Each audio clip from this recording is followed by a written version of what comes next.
Барлықтарыңызға қайырлы күн достар, сіздермен Балнұр. Бүгін біз әдемі жұмсақ үлпілдек болып шығатын пирожки дайындайтын боламыз. Видеоны соңына дейін көріңіздер. Ұнаса лайк басып, каналға тіркелуді ұмытпаңыздар. Алдымен бір ыдысымызға жылы су, үстінен жылы сүт құямыз. Дәміне қарай бір ас қасық тұз қосамыз.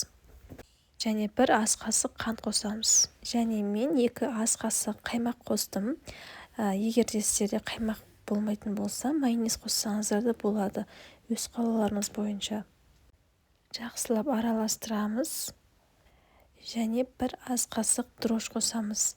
Егер сіздер асығыс болсаңыздар, 1,5 ас қасық қоссаңыздар болады. Біздің сұйық массамыз дайын. Енді үлкендеу ыдысымызға құямыз. Және үстінен електен өткізілген ұнды қосып, орташа қаттылықта жұмсақтау қамыр илейтін боламыз.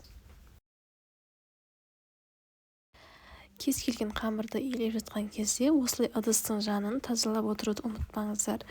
Себебі жақсы иленген қамырдың ыдысы түбі таза болып шығатын болады.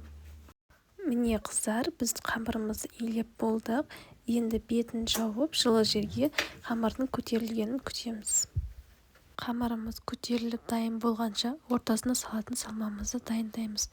Менде 2 түрлі салма болады. Біріншісі картоп. Картопты жақсылап қабығынан тазартып аламыз. Картоптың ішіне пиязды да қоссаңыздар өте дәмді болады. Және пиязды да қабығынан тазартып аламыз.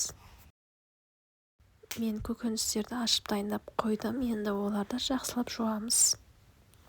Достар, пирожкидің салмасына картопты пюре сияқты қылып, қабығынан аршып тазаласа өте жұмсақ дәмді болып, ерекше болып шығады.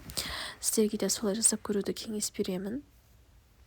Картопымыз дайын, енді су құйып пісіріп аламыз. Картопымыз піскенше пиязымызды турап дайындап аламыз. Майда етіп турауға тырысыңыздар. Майда туралған пиязымызды бөлек ыдысымызда жақсылап қуырып алатын боламыз. Біздің пиязымыз жұмсару керек. Біздің картопымыз пісті.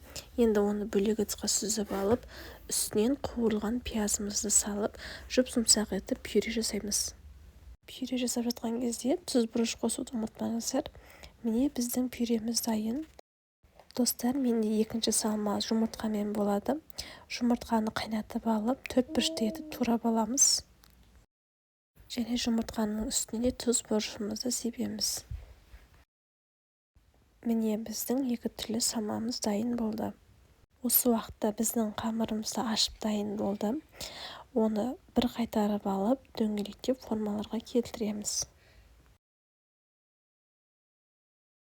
Дөңгелек қамырлардың бетін міндетті түрде жауып қоямыз, себебі оның беті қатып қалуы мүмкін.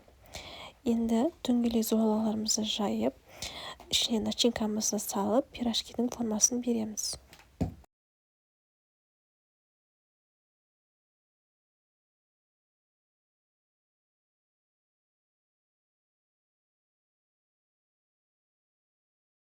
Қызып тұрған табамызға май құйып, майымыз қызғаннан кейін пирожкилерді шетінен қызартып тұрып қуырамыз. Міне достар, біздің жұп-жұмсақ үлпілдек пирожкилеріміз дайын болды.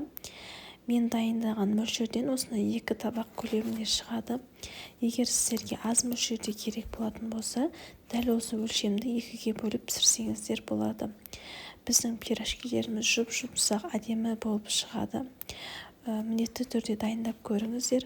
Жақындарыңызбен және достарыңызбен бөлісуді ұмытпаңыздар. Сау болыңыздар, ас болсын.